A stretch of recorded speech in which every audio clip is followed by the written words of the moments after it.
देखो ये क्वेश्चन दिया हुआ है कि determine determine the direction in which fish under water sees the setting sun, refractive index of water is 1.33।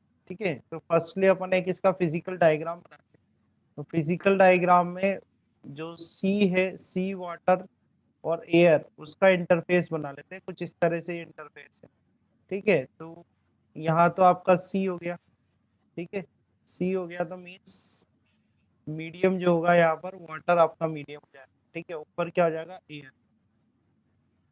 Okay, ना यह जो क्वेश्चन है, क्वेश्चन में कह रहे हैं कि determine the direction in which the fish under water sees the setting sun. ठीक है, तो हम पहले सेटिंग सन बना लेते हैं। यहाँ पर सेटिंग सन, यहाँ इस जगह पर मान लीजिए यहाँ पर ये सन है, सनसेट हो रहा है इस पॉइंट पे। ठीक है, ये सेटिंग सन हो। अब इससे रे जो आएगी कुछ इस तरह से, एक पहले नॉर्मल ड्रॉ कर लेते हैं। नॉर्मल ड्रॉ कर लिया अपन ने एट द इंटरफेस, ये नॉर्मल ड्रॉ करा। ठीक है, नाउ फिश, एक फिश ड्रॉ कर लेते हैं। ठीक है, तो अब इतनी अच्छी तो नहीं है, फिर भी मान लो ये फिश है इस तरह से। ठीक है, ये फिश ड्रॉ कर। नाउ आपसे क्वेश्चन ये पूछा हुआ है इसमें, इधर question he is asking that when a sun is setting, like sun is setting here at this point, so when sun is setting, a fish can see the sun at which point? He will say, the fish will see the sun at the real position, or a fish will see the sun at some apparent position. तो सबसे पहला question तो आपको यही बताना है कि ये जो सन सेट हो रहा है यहाँ पर, जो कि उसकी रियल पोजीशन है, ए जो उसकी पोजीशन है वो उसकी रियल पोजीशन है। ठीक है, पेरेंट पोजीशन, अपेरेंट पोजीशन देखेगी। ठीक है, तो देखो आप यहाँ से सन से हम एक रे ले लेते हैं। ये सन से रे इमर्ज हो रही है इस तरह से। ठीक है, यहाँ सनसेट हो रहा है, इसको एक पॉइंट सोर्स मानते हैं। ठीक है, और ये रे आई यहाँ पर इस पोजीशन पे, यहाँ पर रे आ गई। ये अपना पॉइंट ऑफ, अपन क्या ले रहे हैं, पॉइंट ऑफ इंसिडेंस ले रहे हैं। ठीक है, now this fish can see the sun only when the ray is coming reach to his eyes. Fish की आई तक जब वो रे पहुंचती है। ठीक है, तो फिश की आई तक अपन रे पहुंचाते हैं कुछ इस तरीके से, तो ये रे बन जाएगी आपकी। ठीक है, तो डायग्राम आपको क्या मिला, कुछ इस तरीके का, दिस इज द डायग्राम। ठीक है, this is the real position of a sun. Now what happens when fish see the sun? Fish can see the sun only in this straight line, है ना। फिश जो सन को करेगी वो कैसे करेगी, यहाँ पर स्ट्रेट लाइन कुछ इस जगह, this position B. so this position b is the, this b is a apparent, b is a apparent position of, apparent position of sun. Okay, b is the apparent position of sun. ठीक है, तो ये यही कह रहे हैं कि this a is a real position of sun। ये तो इसकी रियल पोजीशन हो गई, तो रियल पोजीशन ऑफ सन हो गई ये तो। ठीक है, सो इस क्वेश्चन में आपसे पूछा है कि when fish see the sun when it is setting, then the fish will see the apparent position. Now find out at which, from horizontal, at how much angle a fish can see the sun when a sun is setting। जब सन डूब रहा है, set हो रहा है, उस समय जब फिश इसको देखेगी सन को, तो वो किस अपरेंट पोजीशन पर देखेगी, वो जो अपरेंट पोजीशन है उसकी हॉरिजॉन्टल से कितने एंगल पर होगा वो। ठीक है, ये बताना है आपको। साथ ही रिफ्रैक्टिव इंडेक्स ऑफ वाटर दिया हुआ है। Sir 1 by 1.33, 1 by 1.33। Refractive index को जो है अपन ने एन से डिनोट किया है, तो रिफ्रैक्टिव इंडेक्स आपको गिवन है 1.33। ठीक है, तो ये कंडीशन आपको समझ में आ गई? समझ में आया क्वेश्चन क्या है, पहले तो ये बताओ, क्वेश्चन समझ में यस आया? सर। ओके, तो सर हमें ये रेस एंगल, कैसे ये एंगल फाइंड आउट करना है। This angle we need to find out. Okay, now let's see here that I can draw this diagram like this also. I can draw this diagram like this also, that a ray is coming from the ray is coming from the eye of a fish. Okay, then it will go, it is going in this direction. Okay, now what is this angle? ये angle इसको हम क्या बोलेंगे? ये angle क्या होगा? Angle of reflection. नहीं, आप देखो ना, इंसिडेंट एंगल होगा ना ये इंसिडेंट Incident ये angle. इंसिडेंट एंगल होगा। और आप अभी इसको ट्रीट करो, ये जो एक्चुअल पोजीशन है इसकी, बाद Yes, में अपन sir. एपरेंट पोजीशन निकाल लेंगे। ये जो एंगल है ये रिफ्रैक्टेड एंगल होगा, Critical angle. और ये रिफ्रैक्टेड angle. एंगल कितना है आपका? 90 डिग्री है। 90 degree. 90 ठीक डिग्री। है, ये इंसिडेंट एंगल जो होगा वो आपका क्या हो जाएगा? क्रिटिकल एंगल हो जाएगा।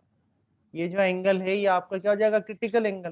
तो अगर अपन इसमें रूल लगाएं, जो कि अपना फॉर्मूला है कि साइन आई सी, ठीक है, तो sine I C is equal to क्या होगा? 1/म्यू, या 1/n। ठीक है, sine I C is equal to कितना हो जाएगा? 1/n हो जाएगा। ठीक है, और ये n आपको गिवन है क्वेश्चन में, कितना गिवन है? 1.33 गिवन है, नहीं है? तो यहाँ से sine I C is equal to आ जाएगा आपके पास 1 डिवाइड बाय 1.33। ठीक है, और 1 डिवाइड बाय 1.33 जो अपन करेंगे तो इसको डिवाइड करोगे तो आएगा 0. ये कुछ वैल्यूज मैंने कैलकुलेट कर ली हैं, ठीक है, ताकि कैलकुलेशन में अपना टाइम वेस्ट ना हो। 0.7518। ठीक है, अब ये निकालना है अपन क्रिटिकल एंगल कितने डिग्री पर होता है, तो ये आएगा आपका Sin साइन inverse 1. 0.7518 ऐसे लिखते हैं। ठीक है, तो ये जो Yes, sir. क्रिटिकल एंगल आएगा यहाँ पर, इसकी जो वैल्यू होगी इस एंगल की, ये होती है 48.7 डिग्री। तो आप एक बात थोड़ा ध्यान रखना कि जब आप न्यूमेरिकल रियल में भी ये न्यूमेरिकल आएंगे तो ये वैल्यूज आपको मिलेगी। ठीक है, these values will be given, क्योंकि कैलकुलेटर अलाउ नहीं है। Without calculator you can not, it is not easy to calculate the values of angle for these values. Okay, तो आपको ये ऑलरेडी मिलेगा कैलकुलेटेड, है ना? तो आप लोगों को इसके बारे में ज्यादा टेंशन नहीं लेनी है। आपको ये देखना है कि भाई फिजिक्स किस तरह से लग रही है और कैलकुलेट कैसे करोगे। अब अभी आपके Yes, पास sir. आईसी आ गया। आईसी कितना आ रहा है, मतलब क्रिटिकल एंगल कितना आ रहा है? 48.7 डिग्री। अभी भी मैंने जो आपसे क्वेश्चन पूछा था, क्वेश्चन ये था, how much this angle will B, this theta will be how much. तो ये थीटा कितना होगा ये कौन बताएगा? किस तरह से कैलकुलेट करेंगे थीटा की वैल्यू? ज्यादा आप परेशान मत होना, आप ये देखना मेथड क्या है। आगे मैं थोड़ा लाइन सेंटेंस पूरा कर देता हूँ। Determine the direction in which a fish under water sees the setting sun. आपको बताना है हॉरिजॉन्टल से किस पोजीशन पे वो सेटिंग सन को देखेगी, वो एपरेंट पोजीशन क्या होगी। तो हम यहाँ लिखते हैं कि भाई एपरेंट पोजीशन, एपरेंट पोजीशन जो होगी आपकी apparent position from horizontal, horizontal से लिख रहे हैं अपन। ठीक है, सर तो कोसाइन एपरेंट स्ट्रिक्स पोजीशन लगाएंगे फ्रॉम, ना? Apparent position from horizontal. ठीक है, तो आप देख रहे हैं, देखो ध्यान से देखना आप, this angle is IC. Okay, so this angle will equal to, this angle will also IC, ये भी आईसी होगा। ठीक है, कंप्लीट एंगल कितना? 90 डिग्री। ठीक है, कंप्लीट एंगल कितना और आपका 90 डिग्री हो रहा है। तो ये जो थीटा निकालोगे आप हॉरिजॉन्टल से, it will be equal to 90 degree minus IC critical angle. Okay, तो 90 माइनस, हम यहाँ लिख देते हैं 48.7। ओके, और 90 माइनस 48.7 करोगे आप, तो मैं वैल्यू बता दूं आपको, आपको मिलेगी 41.3 degree. Okay, so this is the answer of this question. Now, इसमें दिया हुआ है determine the critical angle for a glass air surface if a ray of light which is incident in air on the surface is deviated through 15 degree when it's angle of incidence is 40 degree. Okay, तो first of all जो question से मैं समझ पा रहा हूँ, यहाँ पर ग्लास और एयर का एक इंटरफेस है। ठीक है, जिसमें आप देखो ट्रेवल कैसे हो रहा है। If a ray of light which is incident in air, तो ऑब्वियसली ऊपर वाला जो है मीडियम वो तो एयर है, और नीचे वाला मीडियम जो है हमारे पास वो क्या है? ग्लास है। ठीक है, एक पॉइंट ऑफ इंसिडेंस ले लेते हैं, ये पॉइंट ऑफ इंसिडेंस हो गया। ठीक है, और आपकी जो लाइट रे है, इंसिडेंट लाइट रे, वो इंसिडेंट हो रही है कहाँ पर? एयर में। तो एयर से इंसिडेंट हो रही है, तो ये इंसिडेंट लाइट रे बना दो। सो this is your incident light रे। ठीक है, ये इंसिडेंट लाइट रे हो गई हमारी, ये पॉइंट ऑफ इंसिडेंस है। ओके, देन व्हाट हैपेंस, आगे देखो, if a ray of light which is incident in air on the surface is deviated through 15 degree. सबसे पहले तो अगर इसका अपन डायरेक्ट पाथ बना दे तो पाथ कुछ इस तरह से होगा। ठीक है। Now air is a rare medium, glass is a denser medium, ठीक है। तो एयर से ग्लास में जा रही है तो it will bend towards the normal, okay. So it will bend towards the normal like this, इस तरह से बेंड हो गई टुवर्ड्स द नॉर्मल। तो कितने डिग्री से डेविएट ये 15 ये डिग्री आपको हो दिया गया। हुआ है। तो ये 15 डिग्री से डेविएट हुई है। कितने डिग्री से डेविएट हुई है? 15 डिग्री से। तो ये 15 डिग्री हो गया। ये आपकी रिफ्रैक्टेड रे हो गई, दिस इज अ रिफ्रैक्टेड रे। Now this here, this is your incident angle, ये हमारा इंसिडेंट एंगल हो गया। ये इंसिडेंट एंगल है तो this angle will be your refracted angle, ये आपका रिफ्रैक्टेड एंगल हो गया, ठीक है। आगे देखो, when its angle of incidence is 40 degree, तो आपको I is equal to given है, I is equal to 40 degree, I is equal to 40 degree given है, ठीक है। तो एक बार और रीड करके मैं आपको बताऊं, इसमें फाइंड आउट क्या करना है, इसमें फाइंड आउट करना है डिटरमाइन द क्रिटिकल एंगल। आपको बताना है आई सी की वैल्यू क्या होगी, what is the value of critical angle. तो आप जानते हो, you all know that the formula for critical angle is sine I C is equal to 1 upon mu, yes ठीक है। ध्यान से सुनना, the formula for critical angle is sine I C is equal to 1 upon mu. तो इसमें notice करो, आपको refractive index दिया हुआ है क्या? इस क्वेश्चन में कहीं पर भी रिफ्रैक्टिव इंडेक्स है क्या आपके पास? No sir. 1 अपॉन एन लिख देते हैं, ठीक है। क्वेश्चन में गिवन है क्या नहीं रिफ्रैक्टिव इंडेक्स? ये देखो, आप तो कर ही लिया आपने। तो इसको कंटिन्यू रखते हैं। तो देखो, सबसे पहले this I is the incident angle, incident angle आपको गिवन है 40 डिग्री, ठीक है। यहाँ पर आपको आर दिया हुआ है, r is your refracted angle and this is a deviation, deviation is how much? 15 degree, okay. So I can write here from here that i is equal to how much? I is equal to r plus 15 degree. So from here I can write R is equal to I minus 15 degree. Now I is given, I is how much? 40 degree, 40 minus 15, तो 40 minus 15 करोगे कितना आ जाएगा बताओ? 25, ठीक है। 25, yes sir. 25 Yes, degree आ sir. जाएगा, है ना। So this value is 25 degree, this is your r value, okay. Now if I take this as medium 1 and if I take this as medium 2, then I can write that refractive index of medium 2 with respect to 1 is equal to how much? N2 divided by N1, and it will be equal to how much? Sin I by sin R, okay. अब ये आ जाना चाहिए आपको बिल्कुल। अब N2 जो है वो तो ग्लास है, ग्लास का refractive index N2 is equal to अपन N ले लेते हैं, और एयर का refractive index N1 is equal to कितना लेते हैं? 1। तो यहाँ से N2 इज इक्वल टू, ये तो N आ जाएगा, इधर 1 आ जाएगा, ठीक है। Then sine I, I is how much? 40 degree, तो 40 डिग्री ये हो गया, divide by sine R, R is how much? 25 degree, okay. So आप ये वैल्यूज पुट कर दो, साइन 40 की हो जाएगी 0.6428, okay, and divide by sign 25 0.4226, ठीक है। तो यहाँ से आपने n फाइंड आउट किया था और ये आ रहा था 1.52, सही है भाई? यही आ रहा है आपका भी जब आप Yes, डिवाइड sir. करोगे। So this n is equal to 1.52। Now we have a formula, we have a formula for sine I C. तो यहाँ कर देते हैं अपन, sine I C is equal to 1 by n, and 1 by n means 1 by 1.52, okay. इसको divide करेंगे अपन, तो साइन आई सी, तो इसको आप जब डिवाइड करोगे तो ये बनेगा 0.6579, 0.6579, ठीक है। तो आई सी इज इक्वल टू जो अपन लिखते हैं साइन इनवर्स 0.6579, ठीक है। और बाकी और इसको आप आगे देखते हैं, ये एंगल जो आएगा आपके पास, ये आएगा 41.14 डिग्री, ओके। सो इस तरह से क्रिटिकल एंगल आपके पास आ जाएगा। तो मैं फिर रिपीट करना चाहता हूँ आपको कि आपको प्रोसेस पे ध्यान देना है, फिजिक्स पे ध्यान देना है। कैलकुलेशन अभी ठीक है, कैलकुलेशन आप कर रहे हो, ओके। आपको प्रोसेस पे ध्यान देना है कि किस तरह से क्वेश्चन आप अटेम्प्ट कर रहे हो, ठीक है। इसमें दे रखा है रे of light incident on a horizontal surface of a glass slab. तो एक ग्लास स्लैब बनानी है, सबसे पहले तो हमको एक ग्लास स्लैब बनाते हैं, कुछ इस तरह से एक ग्लास स्लैब है, ठीक है।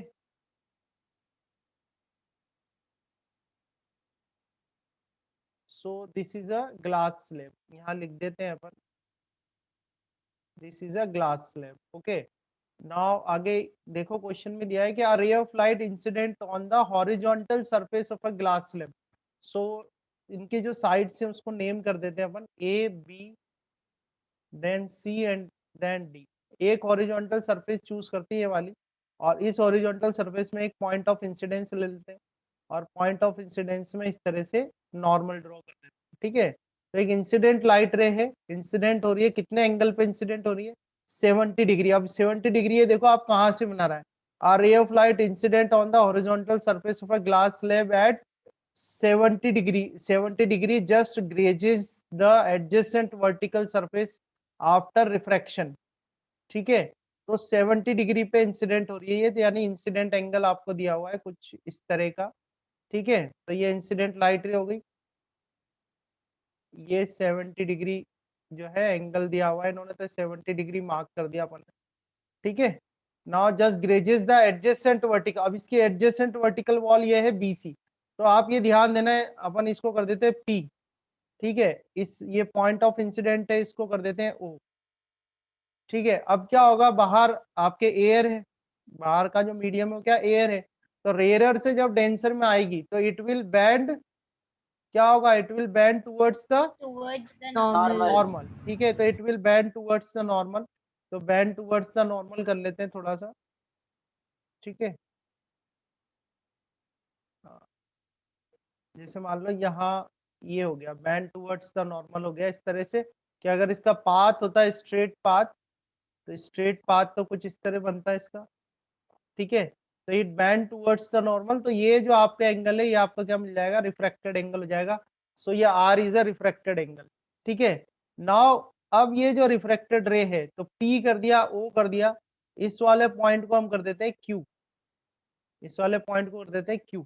ठीक है, अब ये जो इंटरफेस है बीसी, बीसी इंटरफेस के लिए ये जो रे है आपकी ओ क्यू, ये क्या हो जाएगी, इंसिडेंट रे हो जाएगी। ठीक है, अब यहाँ पर एक वर्ड यूज हो रहा है ग्रेजेस, ग्रेजेस द एडजेसेंट वर्टिकल वॉल। ठीक है, तो ग्रेजेस का मतलब ये होता है कि ये जो लाइट, अब यहाँ से जो लाइट रे होगी ये तो नॉर्मल बनाओगे आप, ये आपने नॉर्मल ड्रॉ करा है यहाँ पे। ठीक है, अब जो रिफ्रैक्टेड रे है ग्रेजेस मतलब इसके ऊपर ही इस तरह से मूव करेगी, ये रिफ्रैक्टेड रे बनेगी, इसको अपन कर देते हैं आर, इसको कर दिया आर।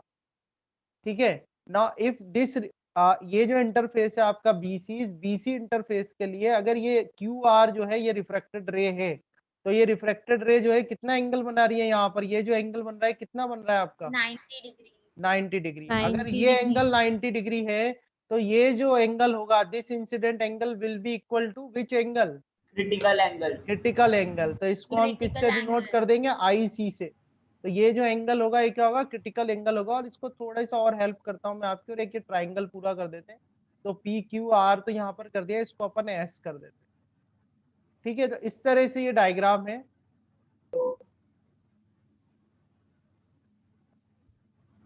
ठीक है, तो एक बार और रिपीट Yes. कर देते हैं, अभी 2 मिनट्स हैं, 2 मिनट्स में देखो। फर्स्ट वाली जो इंटरफेस है ए बी, उस ए बी के लिए अपन करेंगे refracted index of medium 2 with respect to 1 is equal to क्या जाएगा n2 बाय n1, और यहाँ पर स्नेल्स लॉ लगाया sin i बाय sin r। तो n2 तो कितना है अपना n है, n2 इज इक्वल टू क्या है, refracted index of glass n, और रिफ्रैक्टेड इंडेक्स ऑफ एयर कितनी है 1, तो n बाय 1 इज इक्वल टू कितना आ गया sin 70 divide by sin r। ठीक है, अब ये ट्राइंगल देखो आप, एक ट्राइंगल बन रहा है ओ एस क्यू, तो इस ट्राइंगल में आर जो है यहाँ पर refracted angle this r plus i c plus 90 degree is equal to कितना होना चाहिए 180 डिग्री। तो यहाँ से आर इज इक्वल टू कितना आ गया आपके पास 90 डिग्री माइनस आई सी। ठीक है, इसकी वैल्यू आप यहाँ आर की प्लेस पे रख दो, तो sine 90 degree minus I C, now sine 90 degree minus theta क्या होता है, कॉस थीटा होता है, तो ये कॉस आई सी आ जाएगा। ठीक है, तो यहाँ से हमने कॉस आई सी निकाला, cos i C is equal to कितना हुआ साइन 70 डिवाइड बाय एन, ये सेकेंड इक्वेशन आ गई। आगे इसको सॉल्व करा, इंटरफेस लिया अपन ने बीसी, तो बीसी वाले इंटरफेस में सीधा आपको दिख रहा है टी आई आर हो रहा है, तो टी आई आर हो रहा है तो डायरेक्ट लिख दो sine I C is equal to 1 by n. इसको डिवाइड करो थर्ड और सेकंड इक्वेशन को, तो यहाँ से आपको tan i C is equal to this 1 upon sine 70 आ जाएगा, और साइन 70 की वैल्यू रखेंगे अपन, तो यहाँ आपका आएगा आई सी इज इक्वल टू 46.47 डिग्री।